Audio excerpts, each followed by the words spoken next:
Izredna profesorica dr. Elizabeta Bernjak je dodiplomski in podiplomski magistrski ter doktorski študij iz slovenskega jezika opravila na Filozofski fakulteti Univerze v Ljubljani. V ospredju njenega raziskovalnega dela so slovensko-madžarski jezikovni, književni in kulturni stiki ter kontrastivno preučevanje frazeologije, metaforike in metonimike. Sestavila je slovensko-madžarski in madžarsko-slovenski slovar in je avtorica 2 znanstvenih monografij. V Pomurski akademiji imamo kar nekaj članic pa članov, ki so med seboj družinsko povezani. Brat, sestra, 2 sestri, mož, žena. No, pomurska akademkinja, dr. Elizabeta Bernjak, pa je družinsko povezana z svojo hčerko, pomursko akademkinjo, dr. Melanijo Lariso Fabčič.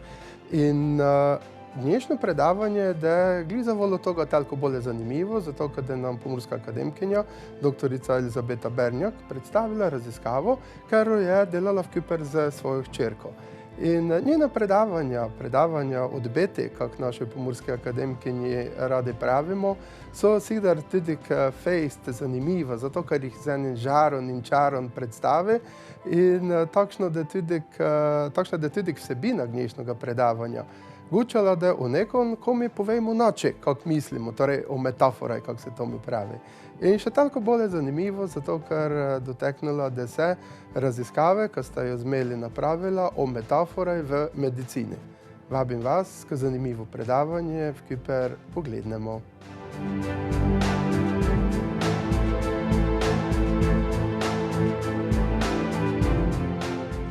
Avtorici v svojem prispevku obravnavata metaforične procese v konstruiranju pojmov v medicini in njihovo realizacijo na jezikovni ravnini. Izhajata iz vprašanj, ali obstajajo v medicinskem diskurzu metafore, kako nastanejo in kakšna je njihova funkcija. Metafora je v kognitivni lingvistiki razumljena kot način konceptualizacije enega miselnega izkustvenega področja v okviru drugega in ni več obravnavana izključno v odnosu do jezika kot sredstvo retoričnega oblikovanja besedil, ampak je odraz in del našega spoznavnega sistema mišljenja in razumevanja. Metafora nam torej pomaga konceptualizirati, strukturirati neznano in abstraktno na podlagi znanega in konkretnega. Metafora je torej prvina spoznavanja in zato nepogrešljiva v znanosti in njenem izrazju, tudi v medicini. Tako kot drugi jezikovni izrazi se tudi strokovni medicinski izrazi oblikujejo v procesu konceptualizacije na podlagi konceptualnih metafor, ki se v procesu simbolizacije jezikovno realizirajo. Konceptualne metafore so abstraktne, same po sebi nevidne entitete, metaforični jezikovni izrazi pa so empirično opazni, so del diskurza. O nekaterih ciljnih domenah dejansko nismo zmožni komunicirati brez metaforičnih jezikovnih izrazov, sem sodi tudi domena medicina. Za naše razglabljanje o metaforičnosti medicinskega jezika je pomembna predpostavka, da je misel utelešena in predstavna. To pomeni, da konceptualni sistem izvira iz naše telesne izkušnje in ga je mogoče razumeti glede na to izkušnjo, da je misel predstavna, pa pomeni, da pojme, ki niso neposredno zasidrani v naši izkušnji, izražamo s pomočjo metafore in drugih procesov upodabljanja. V prispevku želimo osvetliti, kaj leži za mnogimi samoumevnimi medicinskimi izrazi in pojmi, ki jih brezskrbno uporabljamo v našem vsakdanjem življenju.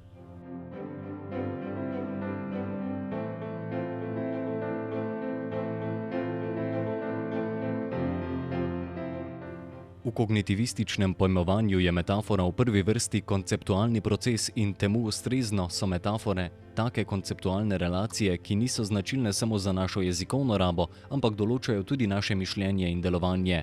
Iz te ugotovitve izhaja podmena, da je metafora univerzalno prisotna tudi v medicinskem diskurzu. Za medicinski diskurs so značilni specializirani denotati, ki se na jezikovni ravnini uresničujejo v terminih. Poimenovalna funkcija metafore v medicinskem diskurzu je povezana s potrebo po poimenovanju novih pojmov, stvari. Kot enote vedenja imajo metaforični termini posebne konceptualne pomene za strokovnjake določenega področja, a tudi za laike, zlasti ko postanejo del terminološkega inventarja takih strok, kot je medicina, ki je ozko povezana z življenjem posameznika ali skupnosti. Večina zgledov potrjuje domnevo o modularnem pojmovanju človeškega telesa, holistično pojmovanje zdravja in bolezni oziroma holistične metafore so prej izjema kot pravilo. V preučevanih besedilih prevladuje dehumanizirano, mehanicistično, militaristično in podjetniško pojmovanje medicine, ki temelji na konceptualnih metaforah, kot so medicina je vojna, človek je stroj, Medicina je ekonomija. Zavest, da metafore oblikujejo naš konceptualni sistem, kot tudi načini, kako ga oblikujejo, odpira možnost, da se morebitni nefunkcionalnosti nekaterih metafor izognemo z novimi, alternativnimi metaforami, ki bi pojem zdravja in bolezni konceptualizirale z bolj humanega vidika.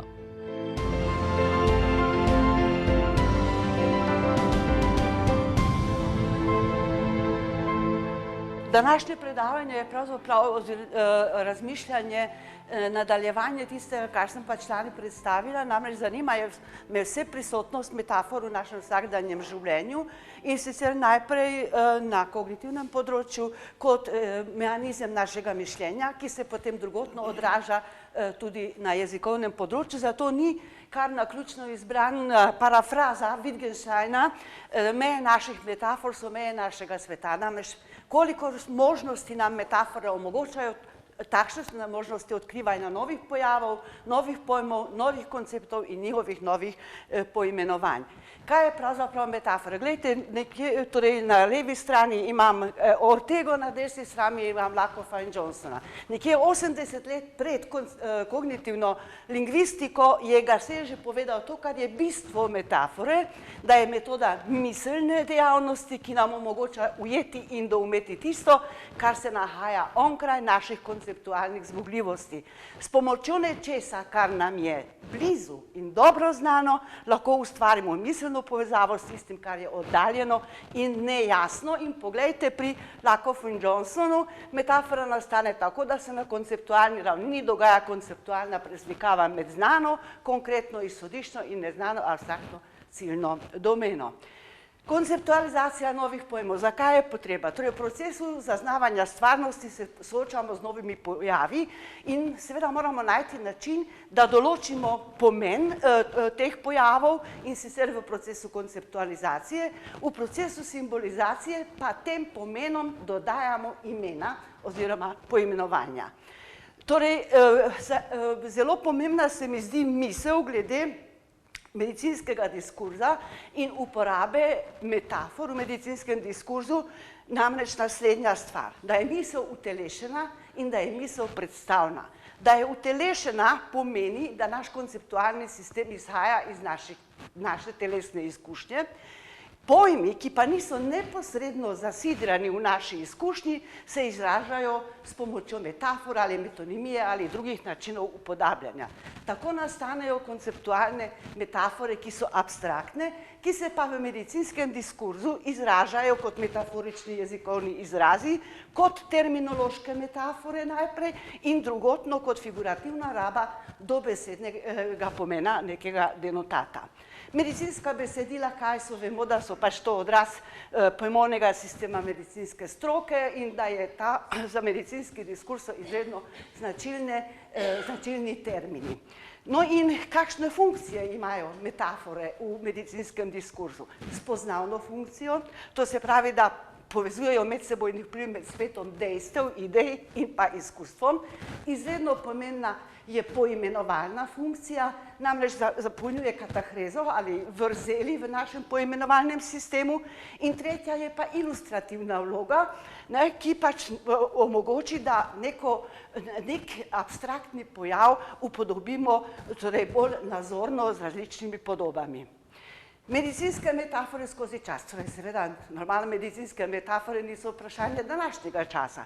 Pojavljale so se že zgodaj, najprej v obliki podob prevzetih iz različnih verovanj, umetnosti, arhitekture in potem seveda pojavi se z empirizmom tako imenovani odklonilen odnos do metafor, tudi 17. stoletje zaznamuje antimetaforična retorika, nadomestili so jo pa potem z mehaničnimi podobami in tu se pojavljajo potem podobe iz tehnologije, ki jih imenujemo potem strojne metafore. No, po prvi in drugi svetovni vojni se seveda pojavljajo izredno množično vojne metafore, novodobne so tako imenovane ekonomske in pa računalniške metafore. Zglede, ki sem jih našla oziroma poiskala v različnih medicinskih revijah, medicinskih učbenicih, enciklopedijah in slovarjih predstavljajo osnovo mojega razmišljanja, kjer sem ugotovila, da prevladujejo tri velike konceptualne metafore, medicina je vojna, človek je stroj in medicina je ekonomija. In zdaj se postavlja vprašanje, kaj se torej skriva za temi mnogimi samoumevnimi medicinskimi metaforičnimi izrazi in pojmi, ki jih mi v vsakdanjem življenju uporabljamo. Torej, konceptualne metafore povezujejo pravzaprav dve konceptualni področji, metaforični jezikovni izrazi, ki nastanejo kot rezultat tega povezovanja, pa povezujejo nekako kot mostovi izhodiščno in pa ciljno področje. Če recimo vzamemo za primer terminološko metaforo, strategija, ki vemo, da izhaja iz vojaške terminologije, torej neke vrste zelo načrtovane akcije za doseganje cilja, se pa to prenese potem na domeno medicine. In tu imam primer, samo celoti ne bom teh zgledov brala, ki so potem zeleno zaznamovane, ampak bi lahko postavili temelje za razvoj nove strategije za zdravljenje raka. Naprimer, se pojavlja ta pomen v medicini. Zglede lahko interpretiramo tudi seveda preko metaforičnega scenarija, recimo boj v medicini, torej najprej je napad, potem je obramba, potem je zmaga ali poraz in tu imam recimo primer za to, virus napada in uničuje celice, ki so vključene v verigo obrambnih dogajanj v telesu. AIDS predstavlja kronično in napredujočo bolezen, za katero so značilne novotvorbe, le-te zaradi zmanjšane obrambe privedejo do težkih bolezni, ki povzročajo smrt in cepiva in zdravila proti AIDS-u še ne poznamo. Torej, celotni scenarij se odvija v tem delu. No in poglejmo potem konceptualno metaforo, medicina je vojna. Torej, prvi se pojavlja ta metafora že leta 1885 in sicer v Virchofovem delu Der Kampf der Zelle und der Bakterien. Seveda, šele potem, ko so pač medicinska razmišljanja se osredinila na razpoznavne mikroorganizme, takrat dejansko nastanejo zelo močne vojne metafore. Mikroorganizmi so tu pojmovani kot povzročitelji bolezni, bolezen se konceptualizira kot invazija, telo mobilizira imunološko obrambo in zdravljenje postane napad. Na primer, metaforični model, tujek je sovražnik, celotni zgled, če to preberete natančno, vsebuje točno vse te militaristične izraze, ki sem jih tu navedla. Torej, od sovražnikov, braniti pred napadalci, vojska, obramba telesa, sovražne sile in spopad s sovražnikom. V celotnem zgledu se to kaže. Zdravljenje je boj proti bolezni oziroma sovražnikov, vemo, da je invazivno delovanje agresivno, torej vsaka agresija in invazija ima v sebi težnjo po širitvi in to se nekako reflektira tudi v medicinski terminologiji. Recimo, ko so bakterije popolnoma okupirale sečila, bo tako in dalje, to se pravi, je najprej pojmovano ta boj okupacija, potem je pa invazija v medicini kot nasilno obvladovanje organizma.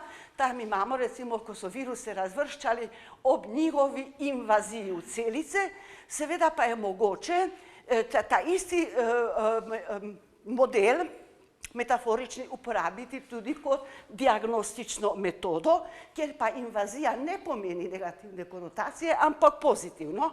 Torej, recimo, primer za natančno opredelitev malignih bolezni je potrebna invazivna diagnostika in to seveda v pozitivnem smislu. Potem izhodiščna domena stroj, konceptualna človek ali telo je stroj, pojavi se tam že z Metrejem in sicer der Mensch als Maschine, kar je izvalo takrat škandal v Evropi, da se je pač tako to pojmovalo. Kako se to kaže še danes v našem biomedicinskem sistemu? Metaforični model, srce je črpalka, torej telo je razdeljeno na posamezne module, vsak modul ima svojo nalogo in imamo primere. Človeško srce je najpopolnejša znana črpalka ali motor. Naše srce je kot motor in vsak motor je treba negovati. Potem, to boste prebrali od možganskih upravljavci na Seniške, ne bom prišla skozi drugače. No in potem me bolezen je okvara, zdravnik je mehanik. To je tudi izredno prisoten metaforični model. Torej, glavnem mehanik, ki ima vso znanje o funkcioniranju stroja in o uporabi tehnologije za zdravljenje. Pacient se pojmuje kot telo, kot stroj, zdravje je optimalno funkcioniranje telesa, bolezen je okvara, to bolezen je mogoče nekje določiti, izolirati in z ustrezno terapijo popraviti in tako se pojavljajo mehanicistični pristop k diagnostiki in mehanicistične oblike terapije. Ta imamo okvare miokarda ali pa recimo v laboratoriju pri morfoloških nepravilnostih celic krvne razmaze pregledamo pod svetlobnim mikroskopom. Ker medicina ni izoliran sistem, je sestavni del širše družbe, kulture, političnega, pa tudi seveda ekonomskega sistema in zahteva ogromne finančne resurse, smo slišali en del malo prej tudi o tem, zato ni bilo čudno, ko sem preučevala te stvari, da se pojavljajo v zadnjem času toliko ekonomskih, ki jih jaz imenujem lahko bi menedžerske, ekonomske, podjetniške ali kakršnekoli druge metafore, ravno takrat, ko gre razprava o politiki javnega zdravja, o racionalizaciji, izplačljivosti, učinkovitosti in podobno. Recimo v žargonu zdravstvenega zavarovanja se zdravnike nastavlja kot ponudnike, paciente kot uporabnike, zavarovalne, torej police kot proizvode, tu imamo uporabnik storitev, storitve in proizvod, potem zdravje je kapital, bolezen je strošek, ravno torej v medijih, zlasti v poljudno-znanstvenih tekstih najdemo tega zelo veliko, torej zdravje je kapital in se vanj splača vlagati, bolezen je strošek, se pravi, da ima zdravje tudi svojo ceno. Tu imamo da se pač ugotovili, da se zdravje izredno dobro prodaja, da je tudi kapital, naložba, splača se vlagati, ima svojo ceno in so stroški. Takoj bom zaključila. No in to bom izpustila ta del, to boste pregledali, samo za zaključek bi povedala tale del. Torej v vseh preučevanih besedilih še vedno vztrajno prevladuje dehumanizirano, mehanicistično, militaristično in podjetniško pojmovanje medicine. Aktivno vlogo v teh metaforah upravljajo zdravniki kot emocionalno ravnodušni vojaški strategi, ki so osredotočeni na boj z boleznijo, medtem ko so pacienti pasivizirani in reducirani na telo, videno kot bojišče, na katerem poteka boj. Tehnologija znova prevzame ključno vlogo, tokrat kot orožje v boju proti bolezni, katere rabo izrecno kontrolirajo zdravniki, pogosto konceptualizirani kot menedžerji.